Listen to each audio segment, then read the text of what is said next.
Welcome to That Sailing Couple with Tim and Lauren. Here we are tonight. Hello. It's fine October evening. October 3rd? It is the 3rd, Sunday, October 3rd, 2021. And we're going to talk to you guys about boat buying today. Lauren's prepared a little bit. I don't know how much of it we'll read. I can't read, so don't expect me to read any of it.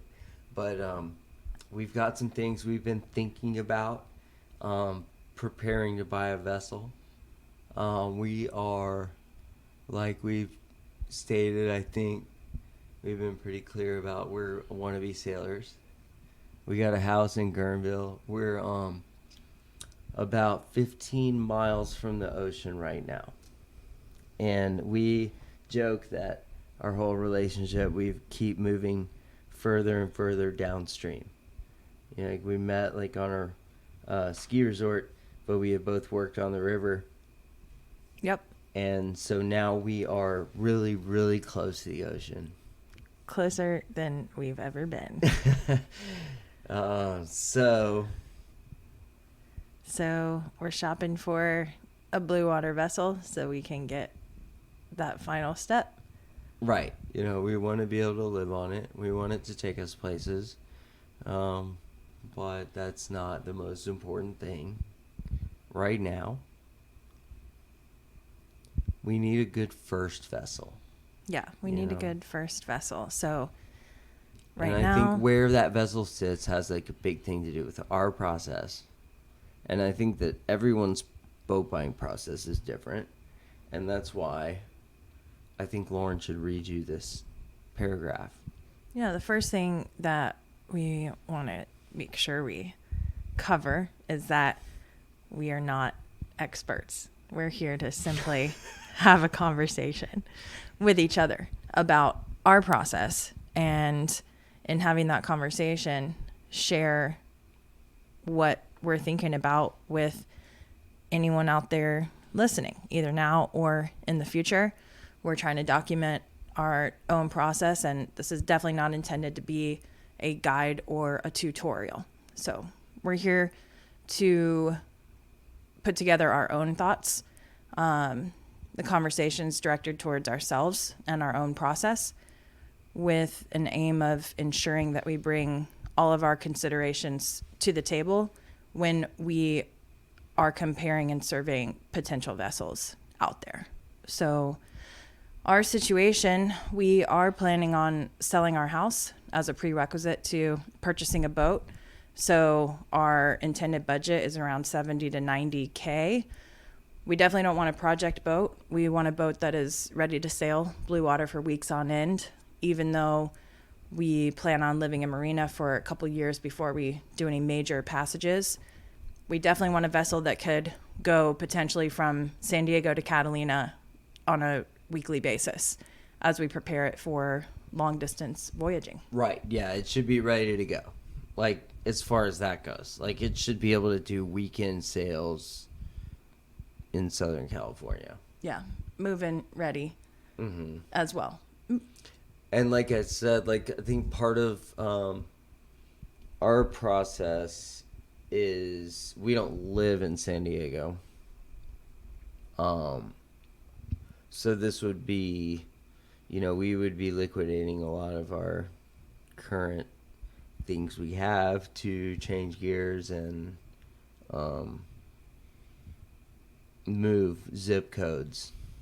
You know, so if this boat is sitting in a marina in San Diego, like that puts it higher on the list than the same make and model for less money, like sitting on the hard in Panama.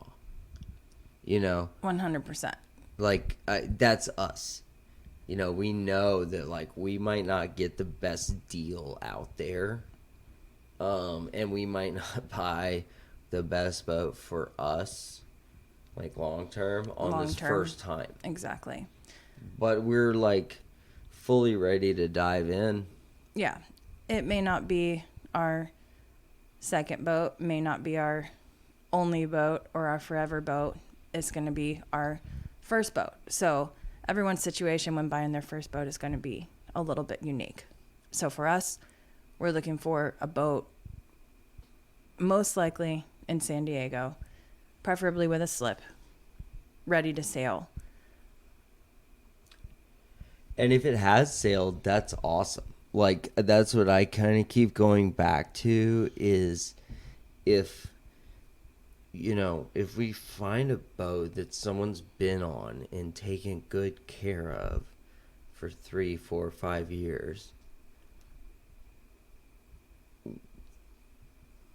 as long as they've, like, hauled it out and done some, like, I mean, that's like kind of the number one thing of buying a boat, right? Is like, everyone can say anything, but if you don't have like documents, then like it's not really, just assume the worst, right? Like if you don't have the documents of like the rigging being replaced or the engine being replaced or, any of this like major work being done, like there should always be documentation and it should always be kept in the chart table or on the vessel. Mm-hmm. So it's like if you can't prove it, then you can't really say it happened, right? Exactly. So before we even look at boats, I think there's a couple things to cover. First of which being working with a broker is definitely the route that we're planning on taking. Yep. And we haven't met a whole lot of them. We got a couple recommendations from our friend, Mm-hmm. people we intend to interact with. Mm-hmm. And we have interacted with one boat broker in San Diego, Mm-hmm. who we got a very good first impression from. Yeah. He was awesome. Super down to earth. We found 2 listings and reached out about them. And he took us to go see 4 boats. Oh. But that's our interaction so far in the boat buying process. Is like we have, years of wants and desires.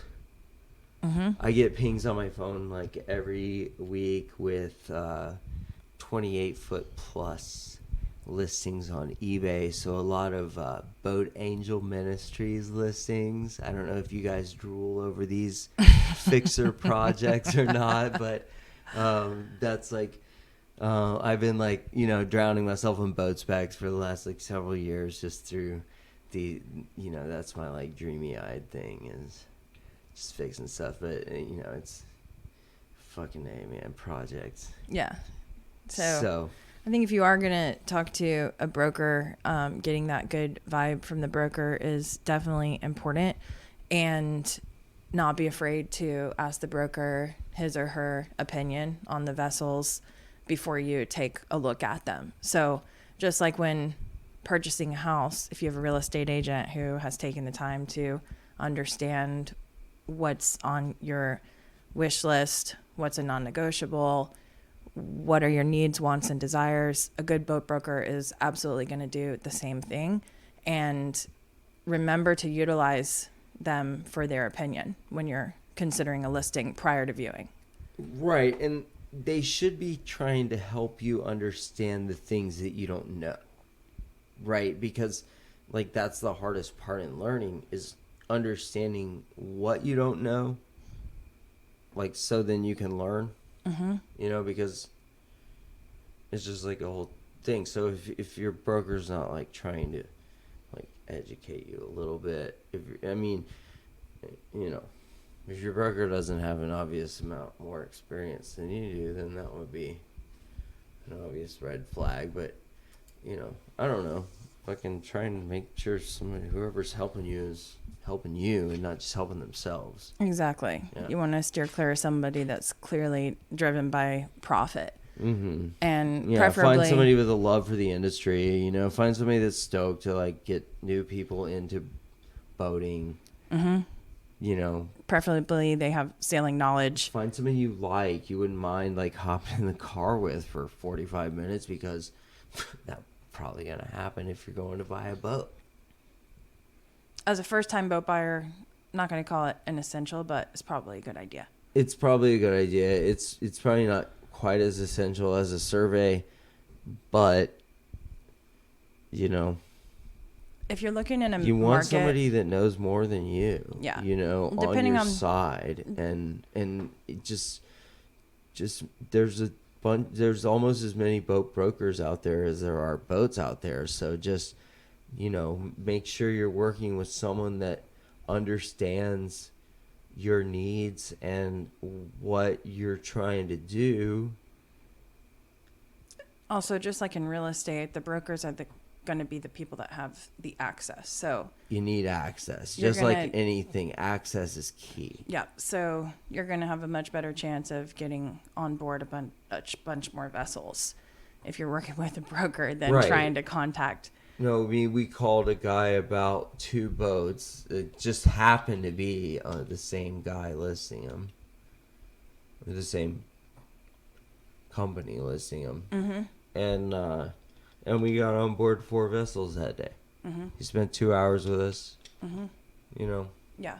And So I I feel was- like I know more, even about what I'm looking for, you know, after that.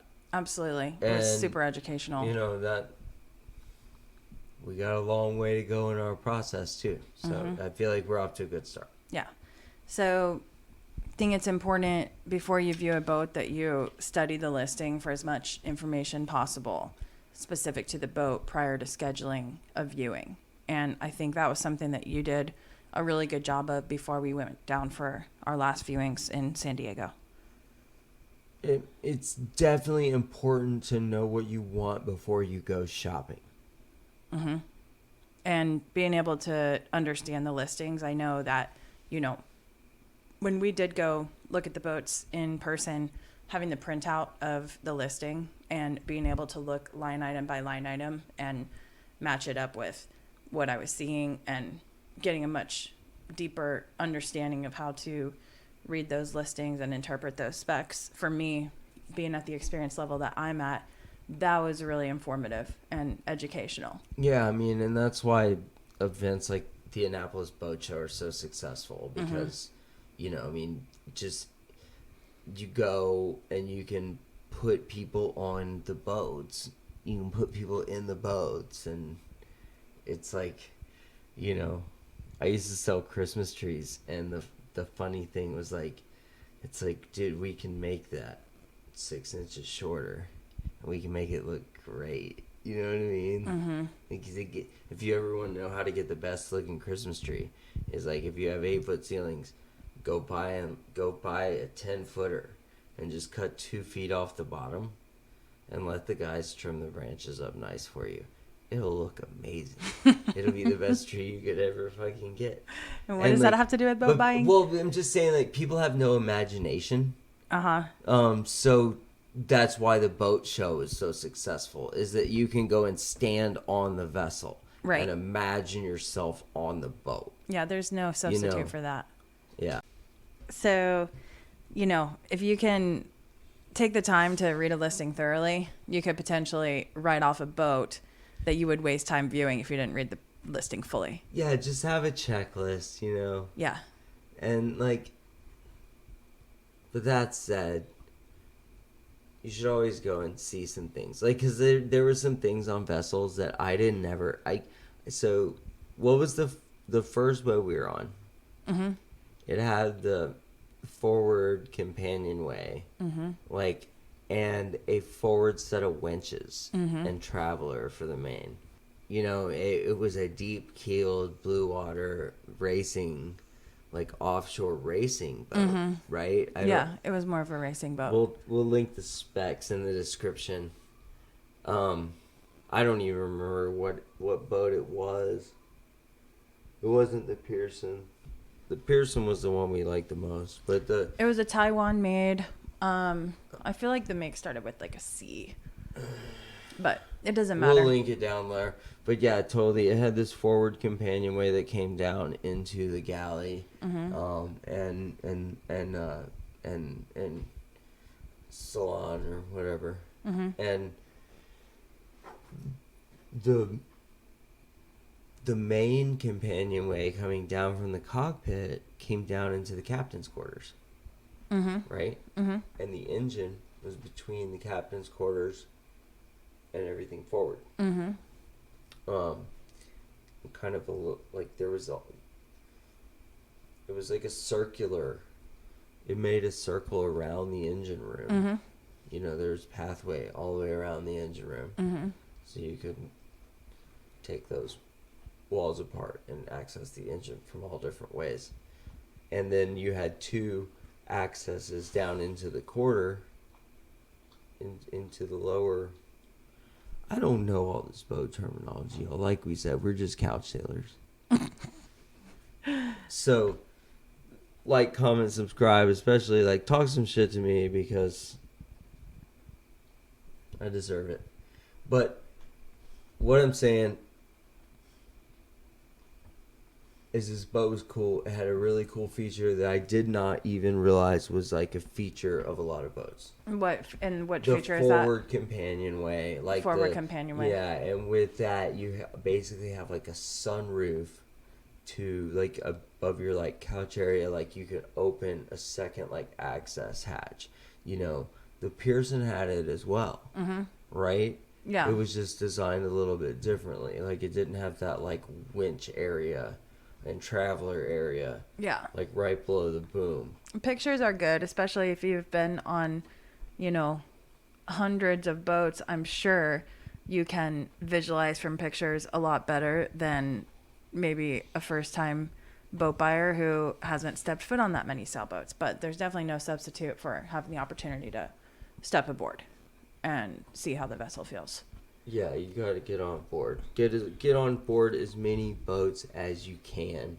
Yeah. And that is, you know, So that's what we're going to be doing over the next couple of months. that's what we're doing. That's the only way I've ever learned anything is by actually like getting my fucking hands dirty. Mm-hmm. And that's what we're going to do is just go and see boats, you know. So once you're actually looking at boats, I think don't fall in love with the boat right off the bat is an important consideration, just like they say in real estate. Is that the hard part for y'all to like, comment, subscribe, but tell me in the comments below. Above all, don't fall in love with the boat. That's the hard part for me. Is like every boat I get on, I'm just like, oh, dude, like we could just, this is us, Lauren. Like this is our boat. Like, Well, we saw 4 in San Diego, and I definitely felt that way about one of the 4, and only one of the 4. yeah, I was like really determined not to just be attached down there. But Well, we'll see. It's gonna be really fun. Like I'm so excited for our ASA. yeah, we're taking the ASA 101, 102, 103, I think, or whatever, in November. Which one is it? It's all of them. Oh, really? 5 days encompasses all those three? Yeah, I think you get 102, 101, 103, and it's like basic sailing for noobs. Yeah, we're total noobs. We've been sailing, but just No, we're total noobs. So yeah, we are total noobs. you know, I think that was one thing that YouTube actually, you know, convinced me of right off the bat. It was Ryan and Sophie that said, if you're going to go from 0 to live aboard, go take a fucking class. Yeah, I mean, and then charter, like it's So, an investment, yeah. especially out here on the West Coast. Like sailing's rough out here. I mean, it's not exactly like Florida. Yeah, which is part of why we're looking, even though we live in the North Bay area, we're looking at boats down in San Diego. Yeah, because everyone, it's like, oh yeah, San Francisco is like the sailing capital. It's like, yeah, if you're a fucking gnarly motherfucker, dude, like those, yeah. That is something we want to do though. They have a America's Cup boat. It's like what is it? It's a AC 55 or 65 or whatever. Anyway, it's like it's an older model race boat. Will you look it up? Yeah, I'll look it I up. do want to look it up because it's a badass boat. I'm really excited about this experience. Like it's affordable. It's super cheap for what it is, right? Yeah, the America's Cup. Didn't you think so? It definitely is. I don't even want to blow up the yearly deal because Yeah, I know we have so many listeners out there and everything. They might all just fucking jump on it. Yeah, but okay, so there's this website. It's called acsailingsf.com. So this is the San Francisco Bay Adventure Sailing, America's Cup Sailing ticketed trips. They have sunset sails, day and express sails. They compete in the Friday Night Racing League. Yeah, so like You Yeah, can buy a let's see. ticket to go race with them on Friday nights. Like, you can go out and whoop some ass on a 65-foot America's Cup racer for like $150 or something. Like, it's nuts, right? So it's an 84-foot carbon yacht with There 11 you story go. tall mast, a 2.5 hour thrilling 11 stories, 110-foot mast. 2.5 hour thrilling sailing adventure. Guest participation is encouraged. So let's see what I found. Like, I want to go out here so bad, Lauren. Well, let's do it. Let's do it. We're going to do it, right? Yeah, let's fucking do it. Hey, any listeners out there, if you're in the San Francisco Bay Area, we are going to do this. So hit us up in the comments. Yeah, if you want to, We'll hang out. We're not scared to hang out. we're not scared to hang out. That's for sure. Yeah, so the America's Cup Sailing Experience, they have, let's see, when you step aboard USA 76, you become part of the crew. You have the opportunity to help our crew of professionals hoist and trim the sails while learning about the mechanics behind sailing. In the summer and fall, you will get a first-hand introduction to San Francisco Bay's predictable and steady winds. If you sail with us during the winter and the spring, you will enjoy lighter winds and the year-round sunshine that this California metropolis offers. No matter what type of sail you choose, there is no better way to experience San Francisco Bay.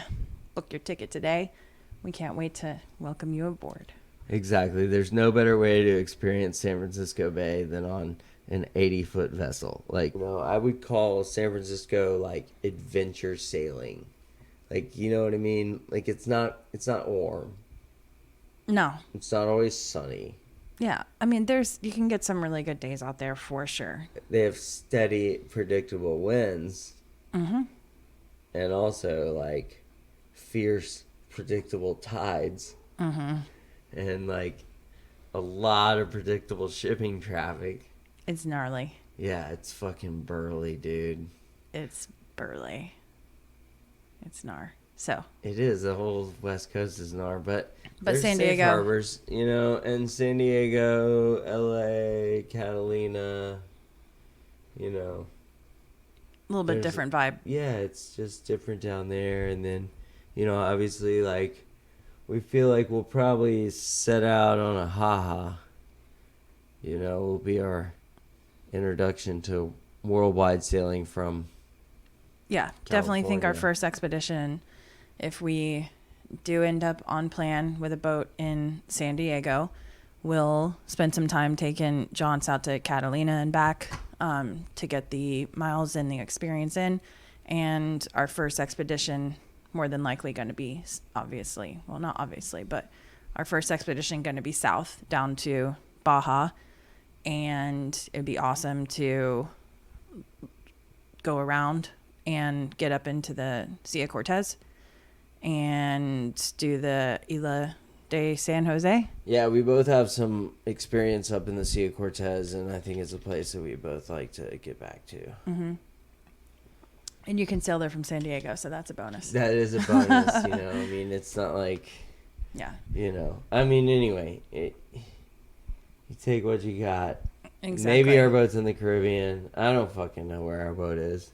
So when you're looking at boats, don't fall in love with the boat, but definitely pay attention to your gut instincts and your initial feelings, because if it's going to be a contender, it's probably going to feel good as soon as you step aboard. Not necessarily, but more than likely. Yeah, but don't get carried away. So, you want to talk about some of the things to look out for on the inspection, like the engine? Yeah, totally. So I feel like this is a big one for me. Like, if a boat has been repowered, it is just so much higher on the list for me, because if there's like a documented engine replacement, somebody has cared for that vessel, right? And so if that's probably not the only thing that they fixed, right? And I don't think that like the resale of a vessel really incorporates that into price. The engine itself. Being repowered, Being repowered. like having a right. new motor, like it's like, so they say if you buy a new roof for your house, like you get like a 94% return on the money.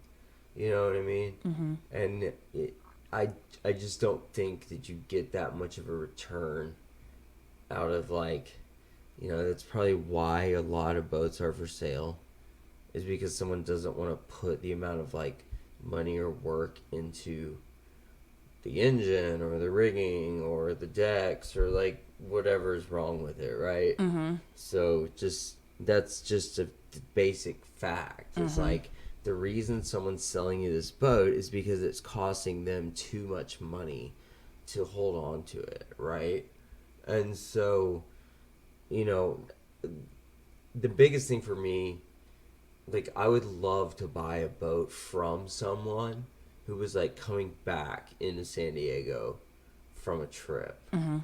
you know, Mm-hmm. and someone that had been living on their boat, or even like somebody down in the Caribbean or whatever, you know, that's like, hey, we've lived on our boat for 10 years and like we have done this and this and this and this, and here's all the documentation, and like we're just ready to like move on from this experience, you know, like that, just kind of like trade off, handoff, like that would be, I mean, I think that's just the scenario that anyone would be instinctively looking for, right?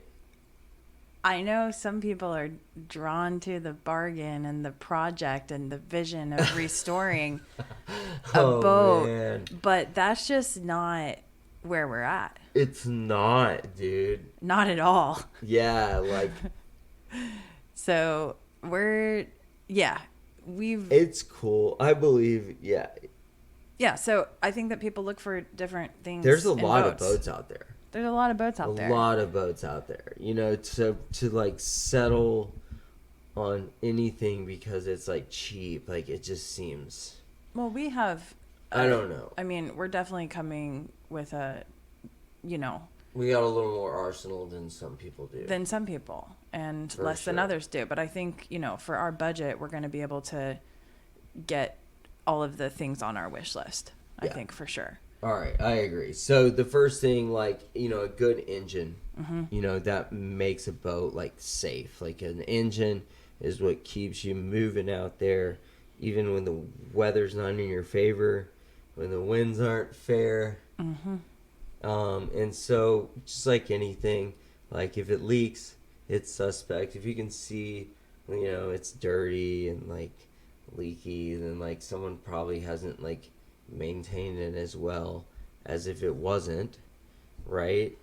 And then, you know, don't believe anything anybody says about maintenance if they can't give you the documentation, you know, and like whether it's like a Sharpie on the wall above the engine that says 11/12/2021 or whatever, you know what I mean? Like whatever date it is, where oil change on this date, you know, like coolant changed on this day, whatever. I mean, I guess they seawater cooled, so I don't really have that going on. I don't know shit about sailboat diesel engine maintenance except for what Ryan from Ryan and Sophie has taught me, or Sailing Zingaro. He's an old diesel mechanic, I think, right? Well, then that'll be something where we'll definitely have to, Yeah, you know, I'm stoked about outsource. learning. Yeah. I'm stoked about learning, but like it's the same thing as when you're buying a car. It's like if you get underneath it and it's leaking,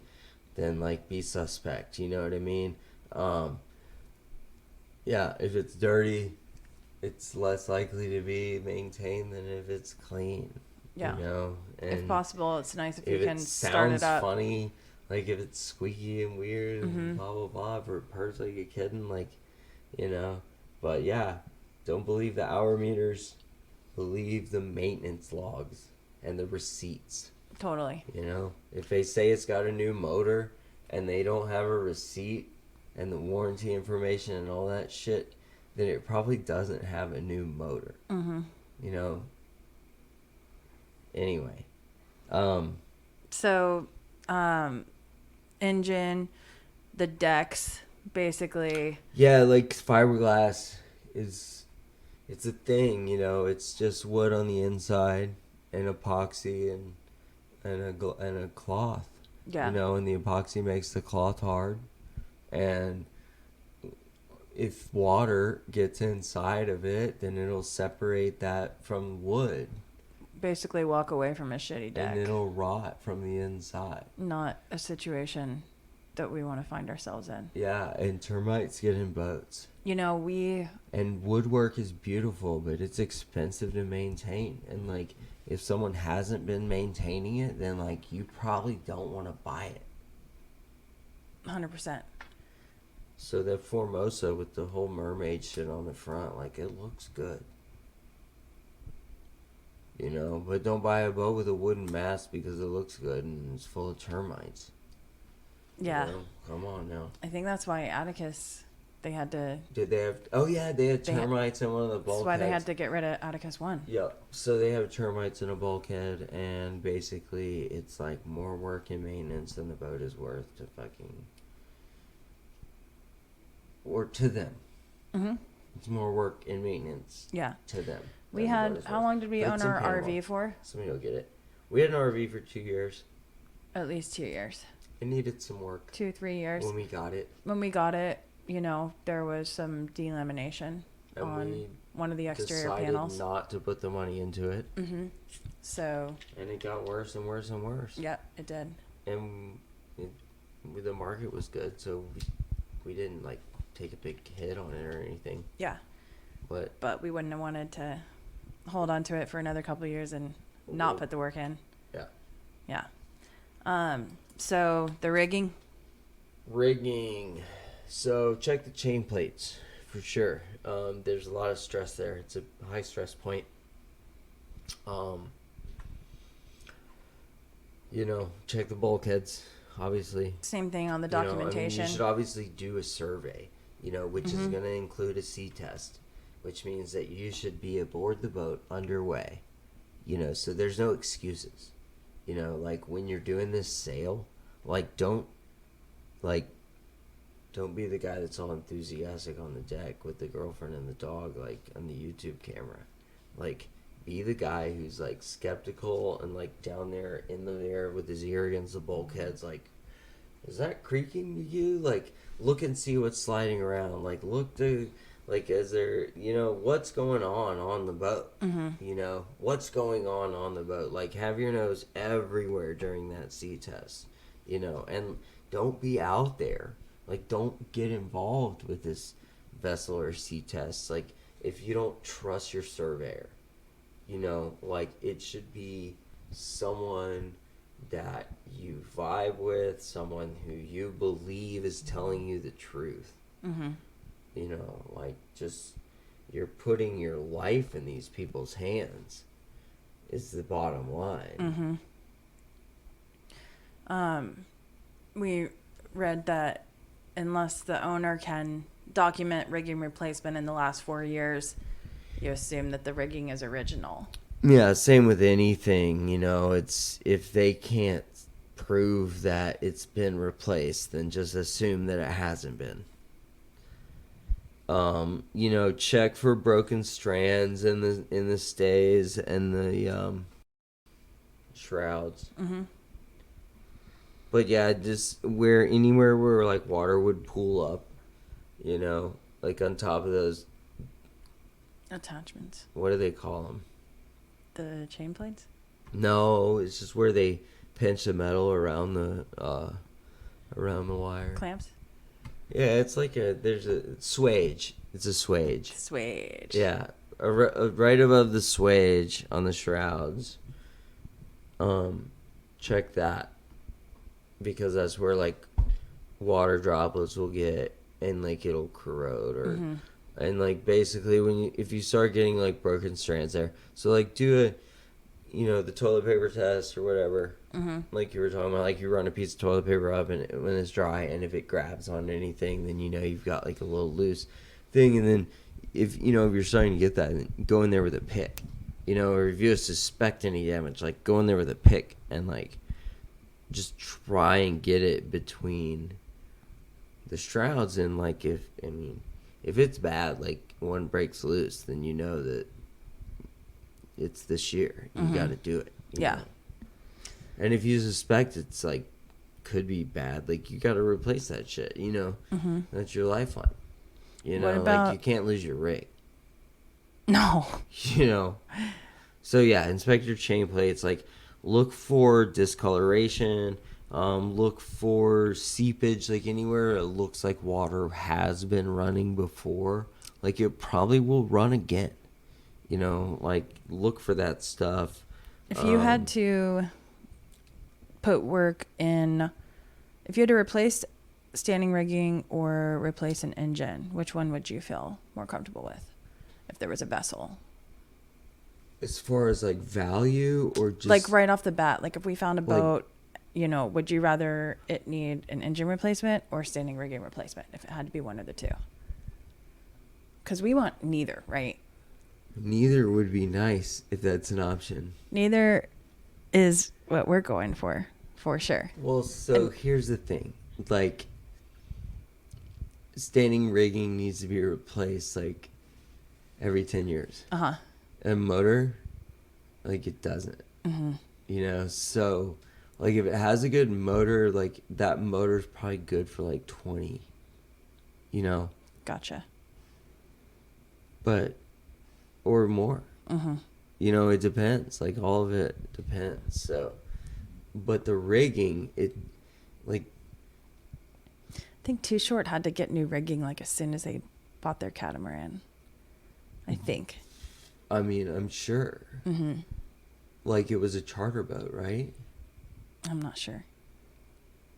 But I mean, they like 10 years. You know what I mean? Uh-huh. Like it stands up. It's in the weather. It's in a harsh environment. Like Yeah. no matter how stainless your steel is, like it eventually like rots. yeah. You know, but grease that shit. Keep water off of it. Hydrophobic repellent is fucking good. And you know, check your rig.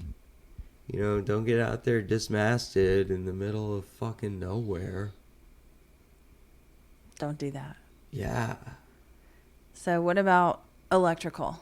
What are you looking for when it comes to electrical? So electrical, like for me, Because like, this is like more your wheelhouse, right? yeah, I mean, I'm like more of the tech guy.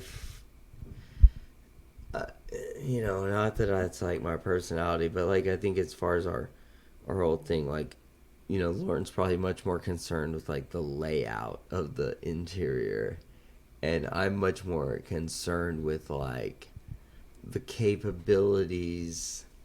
Of the systems. Yeah, of the systems. And you know, electrical is I one am of those concerned with things that as well. where I just think that it's all replaceable.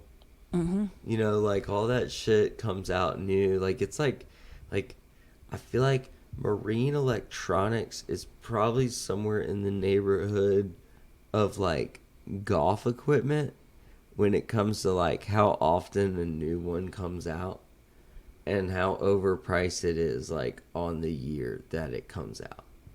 You know? So like there's always something newer, better, greater.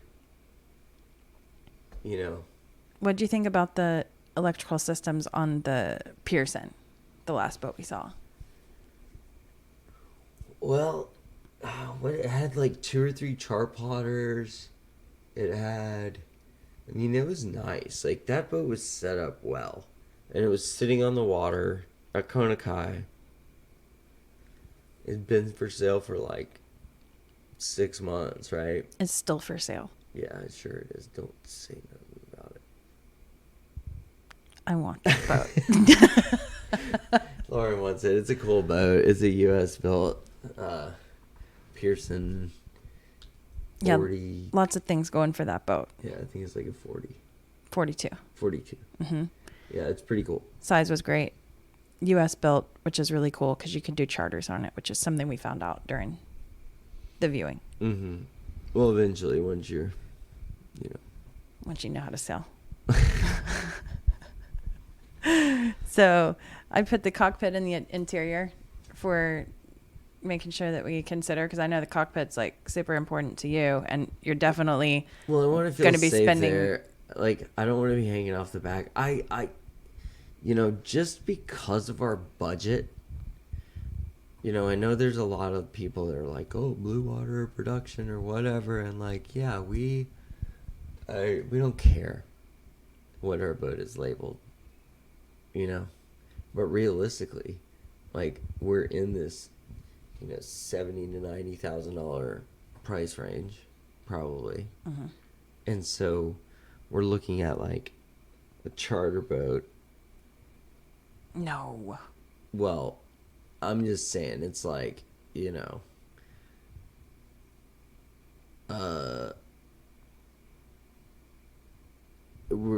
I mean, you know what I'm saying. All you guys are sailors. You know what the fuck kind of boat we're gonna buy for like 70 grand. Like, it's either gonna be old, Yep.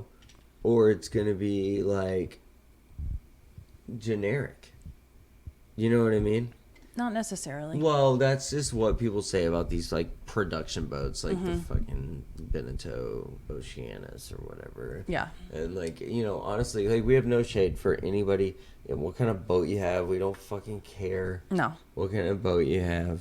Like, we see a lot of people do a lot of different things on a lot of different boats on the whole YouTube thing, and out there, and like, if you're just sailing for the afternoon, it doesn't matter if you're on a blue water boat or production boat or whatever. And like, we want a boat that points high enough for our needs, and has tankage for our needs, and Yeah. has navigation for our needs, and Ultimately, has cabins for our needs. we want to cross oceans for sure. Ultimately, So it doesn't need to be on our first boat, but it could be. it could be. That'd be cool if it was, but be cool if it doesn't was. have to be. We just, on our first boat, we just need to get from San Diego to Catalina And back a lot. all the time. All the time. So because we're going to be living at least part-time on the boat, the interior is definitely important to me, like you said. So we're looking for a 2-cabin, 2-head layout, right? Yeah, Ideally. 2 cabins, 2 heads, Yeah. Storage, lots of storage, big lazarettes. room, and storage in the galley, definitely important. Yeah, all And- that stuff. Yeah.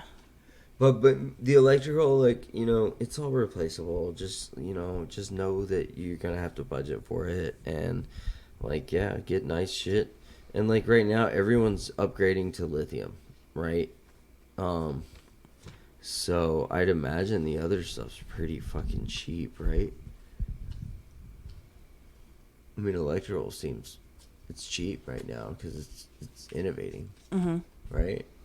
Yeah, I'm sure you can get great systems There's for a great competition bargain. on the most state of the art stuff, and So you'd feel comfortable like replacing some of that stuff. oh yeah, like- definitely. Like, we want to do So, like, in lithium looking and at solar electrical- with a big alternator, and like, dude, this is what people don't understand is the lithium.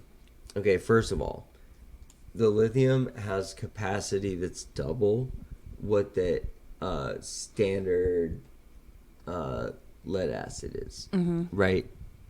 Like a 100 amp lead acid battery, you only get 50 amps of usage out of, right? And it takes a long time to charge. With the lithium, a 100 amp lithium battery, you get 100 amps usage out of it, and you can charge it lickety fucking split. Like, you can charge it with half the amperage, so you can charge it at 50 amps per hour, right? So you can charge the battery in 2 hours, right? So 100 amp battery you can charge in 2 hours with a 50 amp alternator. That's heady. Heady. Next level. Next level. And they make 300 amp alternators. So you can charge huge banks instantly. You can charge huge banks instantly. It's like you can build a solar array to keep your batteries charged all the time and power whatever you want. Like the lithium stuff is a game changer. Yeah, it's really cool. Mm-hmm. So, I think one of the last considerations that we're working on, and if you're going to be buying a boat, is something you should be thinking about is, you know, not taking on the expense until the time is really right in your life, and making sure that you're in a financial position to pull the trigger when the time is right, but don't be too antsy to pull the trigger and get yourself in a situation where you're... Well, that just sounds like everything, right? Mm-hmm. Yeah, just be aware of like what you can afford. Mm-hmm. And just know there's a lot of boats out there. There's definitely a lot of boats out there. There's a lot of boats out there. Yep. So if you're going to be shopping, you know, be in the process of getting yourself financially prepared to buy so that you can buy when the time is right. But no, there's always going to be another boat.